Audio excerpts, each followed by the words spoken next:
बिस्मिल्लाहिर्रहमानिर्रहीम। पाक guidance education system class first year.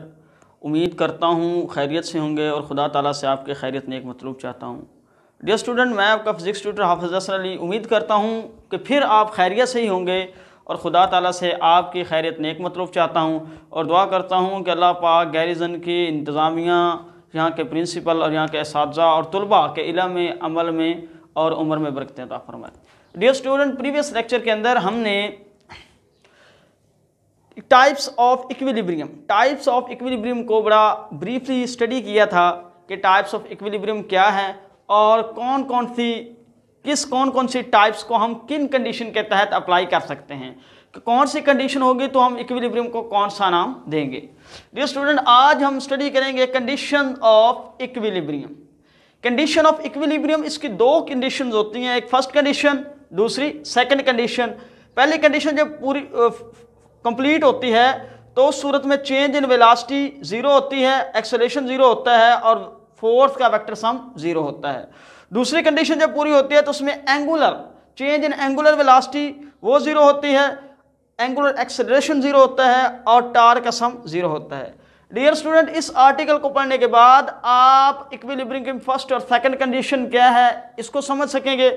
उसके बाद first condition equilibrium in fourth component form में आप इसको समझ सकेंगे कि फोर्थ अगर कंपोनेंट की फॉर्म में हो तो फिर फर्स्ट कंडीशन हम कैसे फाइंड आउट करते हैं, और second condition in the form of torque की शक्ल में आप सेकंड कंडीशन को कैसे फाइंड आउट कर सकते हैं, कैसे उसको जान सकते हैं। डियर स्टूडेंट, पहला जो है first condition of equilibrium, vector sum of all forces acting on the body must be null vector. याद रखें जीरो नहीं है, क्योंकि जितनी भी फोर्सेस हैं वो सारी की सारी वेक्टर हैं। अगर उनका मैग्नीट्यूड जीरो आती है तो उस सूरत में हम नल वेक्टर का नाम लेंगे। वेक्टर सम मैंने बात की तो इसके लिए नल वेक्टर लेंगे। अगर मैं कहता sum of magnitude of force तो फिर जीरो आना था। The vector sum of all forces acting on body must be null vector, कि किसी जिस्म के ऊपर अमल करने वाले तमाम फोर्सेस का जो सम है वो नल वेक्टर होना चाहिए। अब देखिए, ये एक बॉडी हमारे पास है, इस पर दो फोर्सेस लग रही हैं, एक F1 और एक F2। एक पॉजिटिव वाई एक्सिस की डायरेक्शन में है, एक नेगेटिव वाई एक्सिस की डायरेक्शन में है। अब जब हम इन दोनों को सम करते हैं तो F1 के लिए आप पॉजिटिव लेते हैं और F2 के लिए आप नेगेटिव लेते हैं, तो इन दोनों का जो सम होगा वो सिग्मा F होगा। अब हमें पता है कि प्लस माइनस माइनस, जब दोनों फोर्सेस इक्वल हैं, F1 is equal to F2 is equal to F, तो ये आपस में कैंसिल आउट होंगी और फोर्स की जो मैग्नीट्यूड है वो जीरो आएगी। First condition in coplanar form, ये तो उस सूरत में था जब फोर्स एक ही डायरेक्शन में, या एक्स में या वाई में। अगर फोर्स जो है वो कोप्लेनर फॉर्म में हो, यानी कि first condition in coplanar form या first condition of equilibrium when force lie in plane. First condition in equilibrium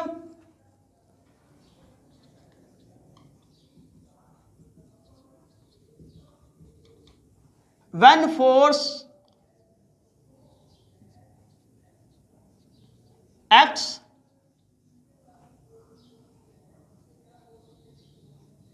in plane या inclined,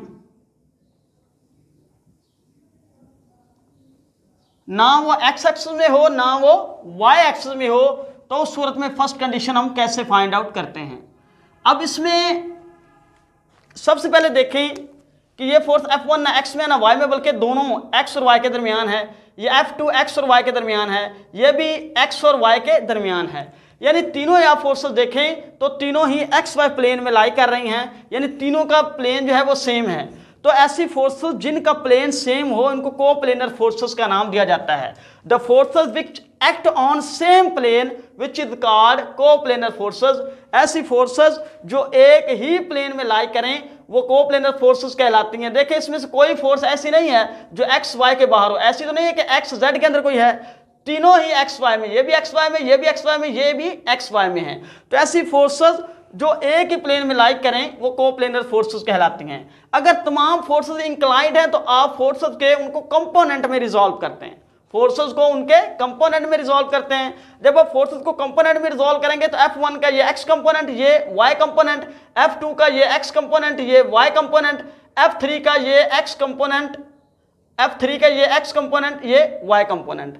अब इसको मालूम करने का क्या तरीका है कि तमाम फोर्सेस के एक्स कंपोनेंट का आप सम लें और तमाम फोर्सेस के वाई कंपोनेंट का सम लें।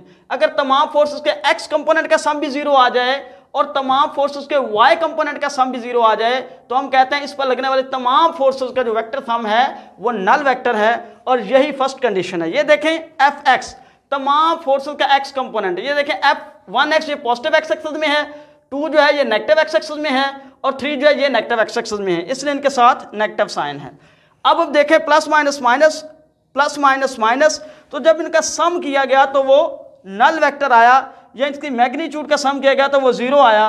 तो इस सूरत में इसका एक्स कंपोनेंट का जो सम है वो जीरो है। अब हम वाई कंपोनेंट पे आते हैं। वाई कंपोनेंट की बात करें तो F1 का जो है F1y upward direction positive Y axis में, F2y ये भी पॉजिटिव वाई एक्सिस की डायरेक्शन में, और F3y ये नेगेटिव वाई एक्सिस की डायरेक्शन में। तो F1y के लिए भी पॉजिटिव साइन, F2y के लिए भी पॉजिटिव साइन, जबकि F3y के लिए नेगेटिव साइन यूज किया है, क्योंकि F3 का जो y कंपोनेंट है वो अलोंग नेगेटिव वाई एक्सिस की डायरेक्शन में है। तो इनका सम भी जीरो आया।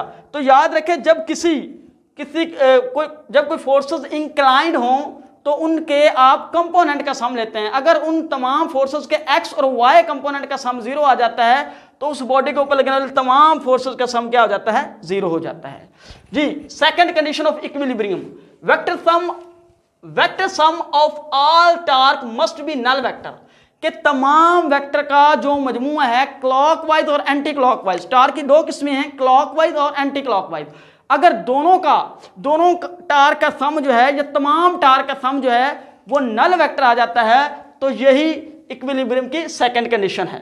अब देखें ये क्लॉकवाइज है, क्लॉकवाइज जो टार्क होता है उसे नेगेटिव लेते हैं, जो एंटी क्लॉकवाइज होता है उसे पॉजिटिव लेते हैं। अगर इनका सम हमारे पास नल वेक्टर आता है तो हम कहते हैं कि बॉडी जो है उसने इक्विलिब्रियम की सेकंड कंडीशन कंप्लीट कर ली है, उसने सेकंड कंडीशन फुलफिल कर ली है।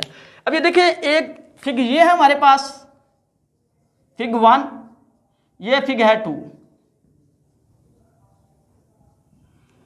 अब ये देखें इसके ऊपर दो फोर्सेस लग रही हैं, F1 ये क्लॉकवाइज है, F2 ये एंटी क्लॉकवाइज है, दोनों की मैग्नीट्यूड सेम है। जब दोनों की मैग्नीट्यूड सेम है तो दोनों एक दूसरे को कैंसिल आउट करती हैं। अब मैग्नीट्यूड सेम होने की वजह से दोनों फोर्सेस ने एक दूसरे को कैंसिल आउट किया, फर्स्ट कंडीशन पूरी हुई। अब इसमें देखें एक जो है ये clockwise torque negative torque produce कर रहा है, एक जो है वो एंटी क्लॉकवाइज यानी पॉजिटिव टार्क प्रोड्यूस कर रहा है। दोनों फोर्सेस इक्वल हैं और दोनों का मिड पॉइंट या सेंटर से डिस्टेंस भी सेम है। तो ये टार्क जो है हमारे पास पॉजिटिव टार्क और ये टार्क होगा नेगेटिव टार्क, ये दोनों जब सम अप करेंगे दोनों की मैग्नीट्यूड सेम होगी, लेकिन डायरेक्शन अपोजिट होने की वजह से ये हमारे पास पॉजिटिव आएगा, ये नेगेटिव आएगा, ये एक दूसरे को कैंसिल आउट करेंगे और वेक्टर सम आ जाएगा जीरो। तो हम कहेंगे कि इसका वेक्टर सम जीरो हुआ है, लिहाजा सेकंड कंडीशन इसकी पूरी होती है और ये बॉडी जो है वो इक्विलिब्रियम की हालत में है।